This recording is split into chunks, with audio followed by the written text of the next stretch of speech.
கர்த்தருடைய நாமம் மகிமைப்படுவதாக. ஆண்டவரும் அருமை இரட்சகருமாகிய இயேசுவின் நாமத்தினால இந்த புதிய நாளில கூட கர்த்தர் புதிய காரியங்களை நிச்சயமாய் உங்க வாழ்க்கையில செய்வார். நம்ம ஜெபம் பண்ணுவோமா? பரிசுத்த தேவனே, ஆண்டவரே, நன்மை செய்கிற தேவனே, அப்பா சோதரம், அப்பா நன்மை செய்கிறவராய் சுற்றி கொண்டிருக்கிற தெய்வம், எங்களோடு பேசுங்க. இயேசுவின் நாமத்தின் பிதாவே, ஆமென். எடுத்து வாசிப்போம். சங்கீதம் 51 அதுல சோதரம் 10ஆம் வசனத்தை கூட வாசிப்போம். தேவனே, சுத்த இருதயத்தை நிலை சிருஷ்டியும், நிலைவரமான ஆவியை என் உள்ளத்திலே புதுப்பியும். நிலைவரமான ஆவி, சோதரம், நிலைவரமான ஆவி என் உள்ளத்துல அப்படின்னா தடுமாறக்கூடிய வாழ்க்கை, இதுவா அதுவா அப்படின்னு சொல்லி, ஆமா, அது அப்படி யோசிச்சாலே எதுவுமே பெற்றுக்கொள்ள முடியாது. இப்ப நிலைவரமான ஆவியை நம்ம ஆண்டணும். நம்ம கேட்கும் பொழுதுதான் ஆண்டணும். இந்த சங்கீதக்காரன் தாவீது அவன் விண்ணப்பம் எப்படிப்பட்ட விண்ணப்பமா இருக்கு பாருங்க.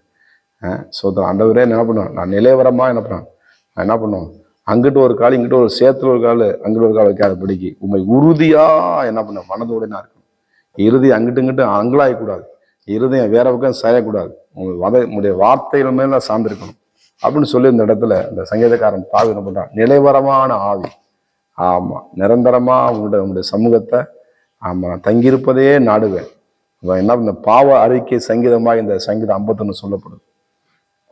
பாவம் செய்த உடனே என்ன பண்றான், அந்த ஆண்டவர் சமூகத்தில் ஒப்பு கொடுது. அதான் வசனம் சொல்லுது 51, நீ பச்சை பாலிடத்தில் தாவீது பாவத்துக்கு உட்பட்ட பின்பு நாத்தான் தீர்க்கதரிசியிடத்தில் வந்து அவன் பாவத்தை உணர்த்தின போது பாடின ராகத்தலனுக்கு ஒப்புவிக்கிட்ட தாவீதின் சங்கீதம் தலைப்புல சொல்லப்பட்டிருக்கு.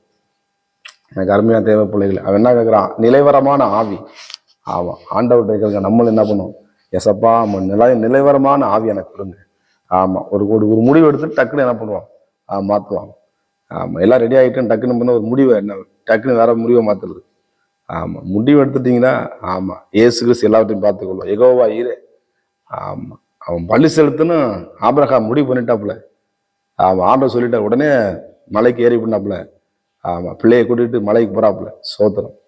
ஆமா, ஆண்டவர் ஜெபம் பண்ண சொன்னாரா, பிள்ளையை கூட்டி உட்காந்து ஜெபம் பண்ண ஆரம்பிச்சிருக்கு. ஆமா, இல்லை பிள்ளை தூங்கட்டும், அவன் பிள்ளைக்கு அவன் உடம்பு அவன் சீக்கிரம் சார் லேட் ஆயிரும், அவனுக்கு அப்படியாயிரும், அதெல்லாம் கர்த்தர் பார்த்துக்கிடுவார். நம்ம ஜெபத்துக்கு ஒரு முடிவு பண்ணிட்டோம்னா ஜெபத்தை பண்ணிடணும். ஆமா, அது நாளைக்கு பண்ணுவோம், நாளை கழிச்சு பண்ணுவோம். ஆமா, அப்படி அந்த முடிவு என்ன முடியாது. ஒரு முடிவுல நிலைவரமான ஆவி. அந்த ஆபிரகாம் பார்த்தீங்கன்னா அவன் போய் மேலே போயிட்டு என்ன பண்றான், அவன் போகும்போதே கேட்குறான், எப்படியாவது அப்பா மனசு மாதிரி அவனுக்கு தெரியல, ஆனா அப்பா எல்லாமே இருக்குப்பா, பழிக்கு ஆட்டை இங்கப்பா நினைக்கிறான். அப்போ அவர் சொல்றாரு, ஆபிரகாம், ஆண்டவர் எல்லாவற்றையும் என்ன பண்ணுவாரு, பார்த்துக்குள்ளாருப்பா. அவன் எடுத்த முடிவுல ஆபிரகாம் ஒரே முடிவை என்ன பண்றான், நிலைவரமான ஆவியோடு என்ன பண்றான், ஆணவசம் போது பலியிட போறான்.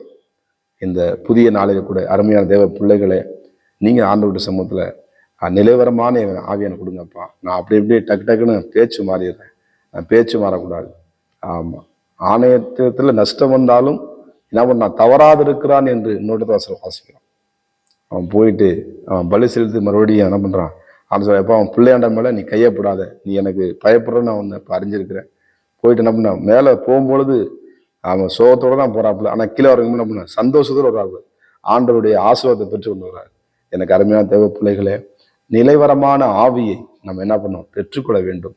ஆண்டவர் நமக்கு பரிசுத்த ஆவியை நம்மளுக்கு கொடுத்திருக்கிறார். நம்மளுக்கு கொடுத்த இந்த ஆவியானவர் நமக்குள்ளே வாசம் பண்ணுகிறா, நமக்குள்ளே தங்கி இருக்கிறா. இந்த ஆவியான எனக்கு யாரும் தெரியாது பாஸ்டர், அவர் யாரு அப்படின்னு சொல்லி கேட்டுக்கிறீங்கன்னா நீங்க கேளுங்க ஆண்டவர்கிட்ட, எசப்பா என்னுடைய ஆவியினால நிரப்புங்க, நிலைவரமான ஆவியை எனக்கு உள்ளத்துல கொடுங்க, நான் எனக்கு என் பிள்ளைகள் குடும்பத்துக்கு நான் சரியான முடிவு எடுத்து உமக்காக உண்மையா பரிசுத்தமாய் வாழ எனக்கு உதவி செய்யுங்கப்பான்னு கேளுங்க. நிச்சயமாய் உங்களுக்கு நிலைவரமான ஆவியை தேவன் கொடுத்து உங்களை தேவன் நிச்சயமாய் உங்கள் வாழ்க்கையில ஆசீர்வாதத்தையும் நன்மையும் நீங்கள் பெற்றுக்கொள்வீங்க. கர்த்தர் உங்களை ஒவ்வொருவரையும் ஆசீர்வதிப்பாராக. நம்ம ஜெபம் பண்ணுவோமா? பரிசுத்தம் கிருபை நிறைந்த நல்ல தகப்பனே, நிலைவரமான ஒரு ஆவியை ஆண்டவரே எங்களுக்கு இந்த நாளையை தந்தருள்வீராக. ஆண்டவரே சோதர, முடிவெடுக்கிறதுல நாங்கள் சரியாய் முடிவெடுக்கத்தக்கதாக, நாங்கள் எதை செய்தாலும் நேர்த்தியாய் செய்யத்தக்கதாக, தகப்பனே எங்கள் வாயின் வார்த்தைகள் கவனமாய் இருக்கத்தக்கதாக, மாறி மாறி பேசாதபடிக்கு, பிறண்டு பேசாதபடிக்கு, பொய்களை பேசாதபடிக்கு, பொய்களை ஊதாதபடிக்கு, தகப்பனே எங்கள் நாவுகள் சரியாய் நிலைவரப்பட எங்கள் உதவி செய்கிறான், எங்களை வழிநடத்துகிறான், பொறுப்படுத்திக் கொள்ளும், ஆசீர்வதிங்க. இயேசுவின் நாமத்தின் பிதாவே, ஆமென். God bless you. கர்த்தர் உங்களை ஆசீர்வதிப்பாராக.